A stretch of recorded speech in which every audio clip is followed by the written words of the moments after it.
Signore e signori, ben ritrovati con le sessioni del Trading Club. Rieccoci, andiamo un po' a concludere la settimana. Si va a concludere anche un po' il palinsesto estivo, la Summer Edition. Infatti anche le dirette non saranno più alle 14:30 alle 18, un po' come in tutto questo periodo, ma da lunedì vi aspettiamo alle 20:45. Tra l'altro, oltre al cambio di orario, ci saranno anche dei cambiamenti interessanti e qualcosa di molto positivo per voi, quindi non mancate perché ci saranno delle belle novità. Quest'oggi parliamo sempre delle materie prime, ma ci concentriamo sul comparto dei metalli. Abbiamo affrontato quello delle carni sempre questa settimana, un po' nelle settimane precedenti, arrivando anche ad agosto abbiamo visto un po' gli altri settori, quello energetico, quello delle granaglie, quello dei coloniali tropicali, quindi andiamo un po' a concludere con i vari comparti merceologici che solitamente trattiamo nel commodity spread. Prima di tutto questo, sigla. Delusi da un sistema fiscale corrotto e inefficiente, un gruppo di risparmiatori ha deciso di gestire i propri soldi in maniera autonoma. Quel gruppo è cresciuto e ti mostrerà come farlo in diretta su YouTube. Unisciti al nostro grido. I miei soldi li gestisco io.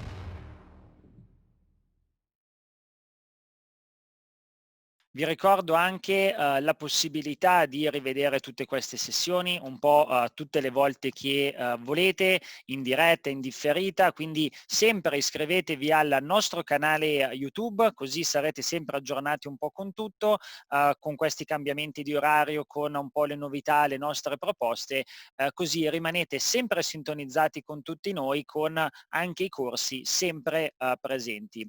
Ora, come annunciato, andiamo a parlare dei metalli. Vedremo un po' entrambi i comparti dei metalli, cioè i metalli preziosi, e ci concentreremo più che altro su oro e argento, e come metalli industriali con il rame, che poi sono quelli che andiamo a trattare principalmente. Il platino, il palladio sono sempre, come dire, facenti parte di questo comparto, ma le trattiamo meno come materie prime, quindi non le vado tanto ad affrontare quest'oggi, ma magari ne parleremo nelle prossime settimane, sempre se ci saranno delle opportunità interessanti.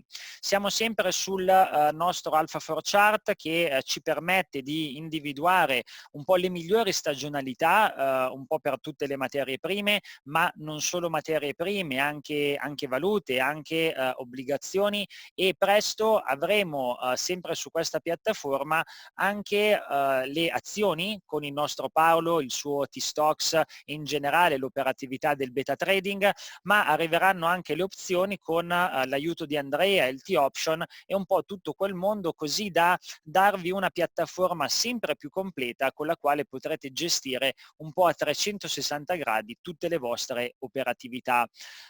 Come vi racconto spesso, ha un algoritmo proprietario differente un po' dagli altri software presenti sul mercato, infatti consente di individuare le migliori statistiche non solo sulla stagionalità, che può essere una statistica anche un po' limitata, in quanto è sempre una statistica passata, cerchiamo un po' di correggere questa distorsione unendo altri elementi come i prezzi, ma elementi anche più attuali, come può essere i volumi e la volatilità, che come dico sempre ci raccontano una storia molto più attuale, molto più presente.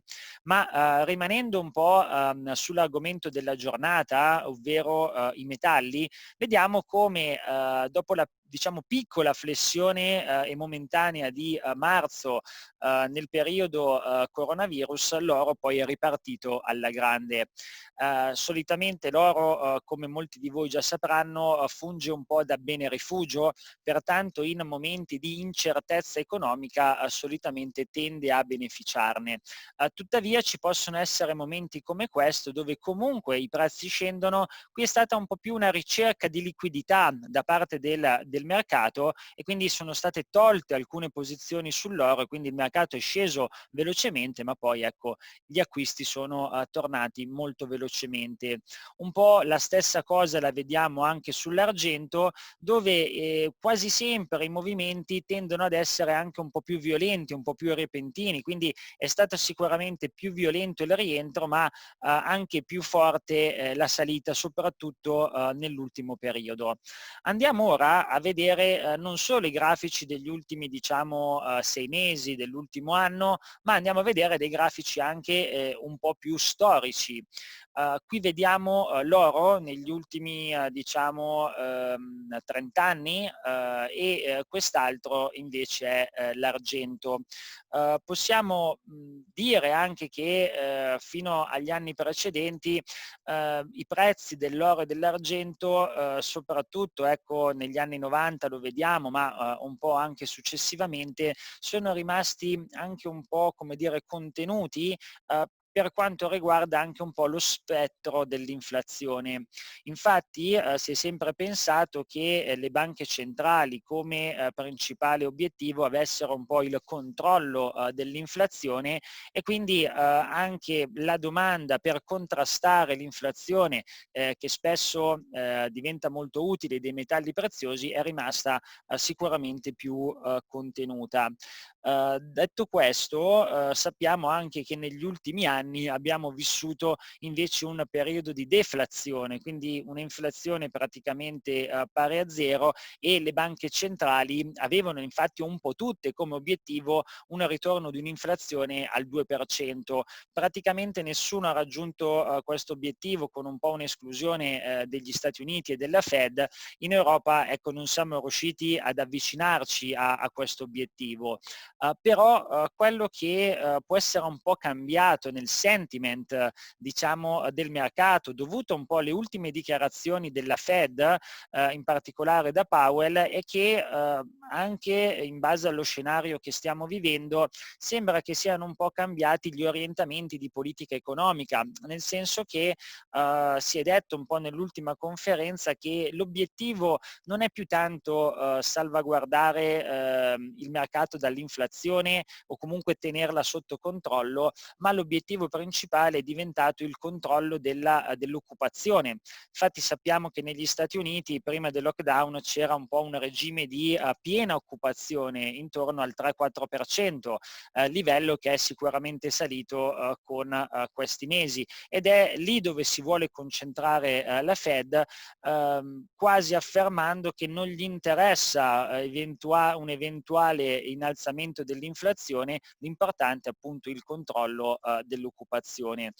Questo sicuramente può dare anche come dire, un sentiment positivo anche ai metalli preziosi, oro e argento in primis, perché sicuramente un ritorno che non si è ancora manifestato, staremo a vedere, dell'inflazione potrebbe beneficiare anche un aumento della richiesta di questi beni che proprio un po' come tutte le materie prime, questa a maggior ragione, sono, come dire, degli scudi un po' contro la perdita del potere d'acquisto della moneta.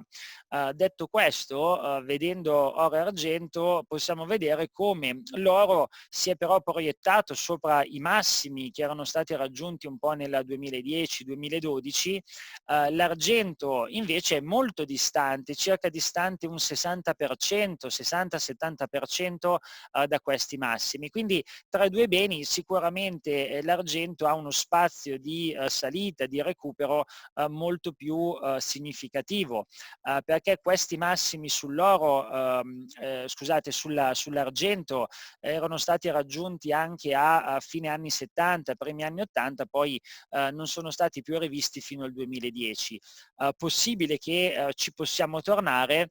L'unico aspetto da dover considerare è che in fasi di crisi economica, l'argento però soffre tendenzialmente più dell'oro, perché l'argento è anche molto più utilizzato nell'industria per la realizzazione di diversi materiali, oggetti, utensili, eccetera, eccetera, mentre l'oro è un po' più il bene rifugio d'eccellenza. Infatti vediamo come in periodi comunque di discesa, diciamo, del mercato azionario, di recessione economica come nel 2008, l'oro ha perso circa un 20-25% del suo valore, mentre l'argento addirittura un 50 all'incirca. Quindi questo sta a dimostrare come le fasi recessive possono essere molto più problematiche per l'argento.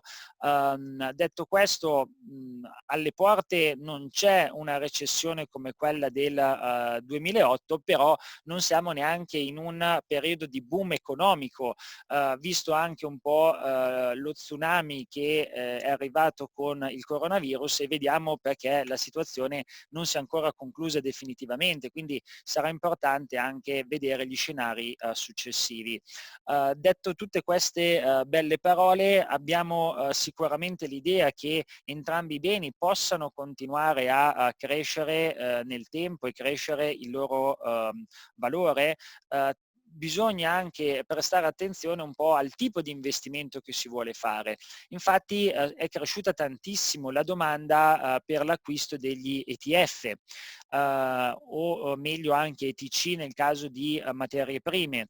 Abbiamo parlato anche nel periodo del lockdown però del pericolo un po' di questi strumenti, è un po', fa un po' diciamo caso scuola, uso, che è l'ETC del petrolio, il più grosso al mondo, che è arrivato a controllare anche il 10, il 20, il 30% in alcuni momenti di tutti i future mondiali. Quindi ha un peso economico quando il gestore, diciamo, deve comprare e rivendere, davvero molto importante. Stiamo attenti anche un po' a queste situazioni, perché possono diventare, diciamo, degli effetti anche negativi un po' per tutti i mercati, ovvero la grande dimensione che stanno assumendo un po' tutti gli ETF. Tanto per darvi qualche numero, e lo facciamo sull'argento, considerate che la crescita di SLV, che è l'ETF più utilizzato per quel che riguarda l'argento, potrebbe arrivare nei prossimi tempi a detenere una quota di argento pari a 300 milioni di once, che corrisponde un po' a tutta la domanda fisica persa un po' nell'ultimo periodo. Quindi stanno incominciando ad assumere un peso molto molto determinante.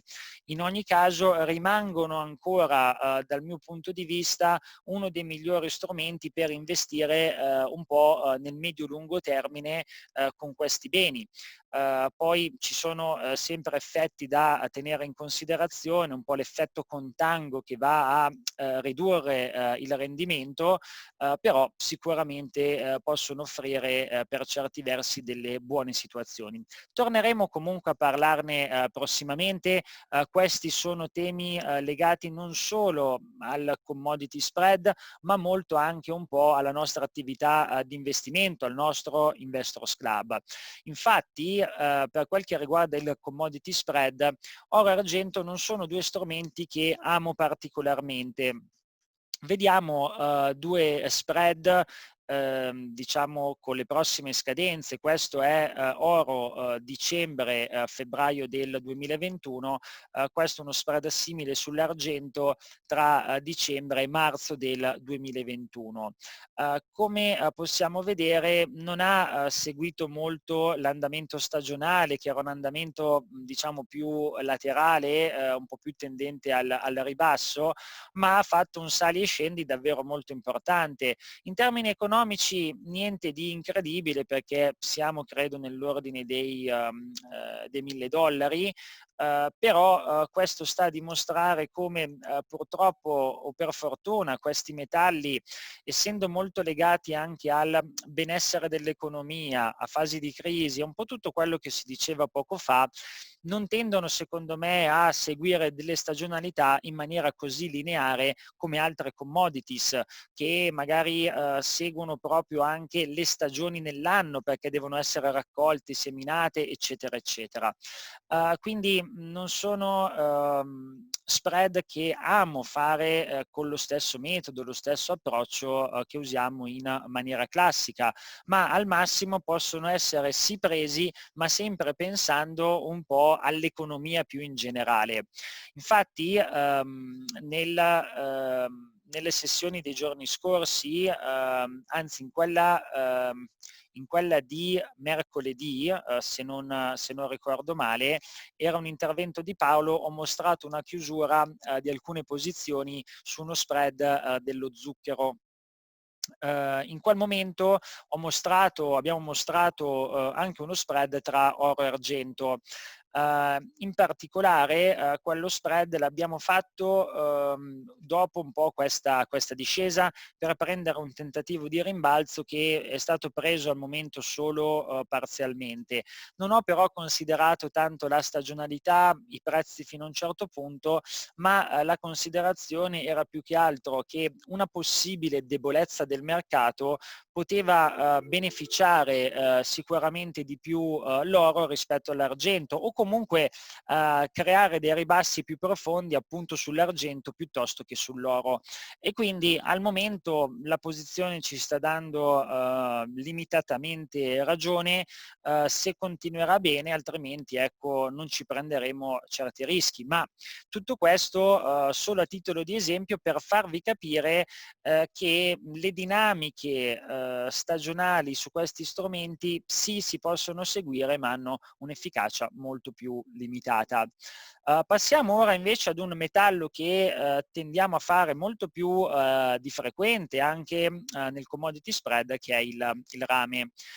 Vediamo qualcosa di simile rispetto ai movimenti degli strumenti precedenti, e il rame è considerato un po' un indicatore d'eccellenza per quel che riguarda appunto lo stato di benessere dell'economia, diciamo, mondiale. Questo perché dal rame si costruiscono infrastrutture, costruzioni varie, e quindi diciamo più quel settore è in crescita, più in teoria dovremmo essere in una situazione di crescita e un po' boom economico. Poi magari ci possono essere qualche eccezione in questo caso, però tendenzialmente così è sempre stato. La discesa è stata in effetti abbastanza violenta, ma la ripresa non altrettanto veloce, ma comunque importante, anche perché abbiamo disegnato un nuovo massimo rispetto all'inizio dell'anno. Se vediamo dei prezzi più a larga scala, siamo lontani anche qui dai massimi raggiunti nel 2011, però sicuramente c'è stata una ripresa interessante. La ripresa è dal nostro punto di vista dovuta anche un po' ad una diminuzione dell'offerta mondiale, a volte causata anche dal problema coronavirus, proprio nel andare a lavorare nelle miniere e tutto quanto, e c'è stato un po' questo rilancio che ha seguito anche un po' il rilancio dell'azionario. Dal nostro punto di vista ci potrebbe anche essere una continuazione anche per andare ad attaccare un po' i massimi almeno diciamo del 2018, ormai ci siamo abbastanza vicini, ma in spread rimangono sicuramente interessanti alcune possibilità operative, però più in chiave diciamo ribassista. Questo spread non offre diciamo delle condizioni eccellenti, vista anche un prezzo non così alto. Mi sposterei su scadenze più in là nel tempo, dove rispetto soprattutto alla media a 5 anni ci troviamo in un prezzo più alto, e quindi può essere interessante da valutare al ribasso. Al momento la stagionalità non è delle migliori, quindi anche a livello di trading club, delle prossime operazioni, vedremo un attimo se ci saranno condizioni tecniche molto vantaggiose, magari possiamo entrare.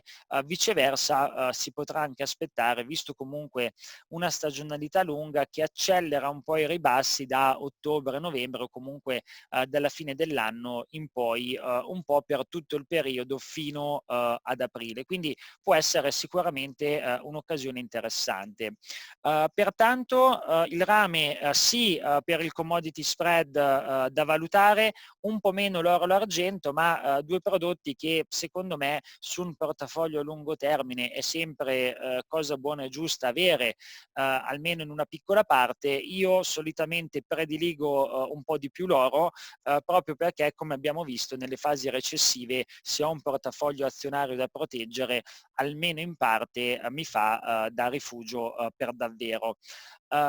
Detto questo, vi ricordo anche che siamo alle battute conclusive per quel che riguarda la Summer Edition, come detto all'inizio del webinar, ma con quest'oggi va a terminare anche l'offerta, quindi ormai mancano poche ore, ma un'offerta incredibile, quindi sfruttatela a piene mani anche in queste ultime ore, minuti, se non secondi, perché dai prezzi di listino che qui potete vedere ci sono stati sicuramente dei ribassi, in questo caso importanti, del 30%, e quindi potrete ricevere lo stesso servizio, lo stesso percorso, ma a prezzi molto molto più vantaggiosi.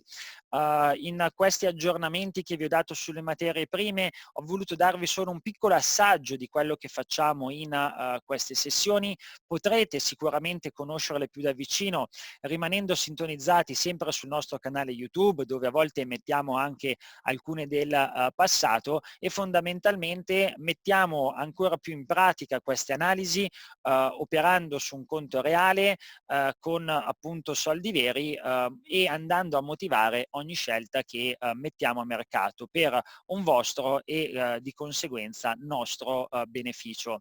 È stato un piacere avervi dei nostri anche un po' in tutto questo periodo estivo. Vi ricordo che da lunedì ripartiranno con grandi novità le sessioni delle 20:45. Un abbraccio a tutti e un buon weekend. A presto.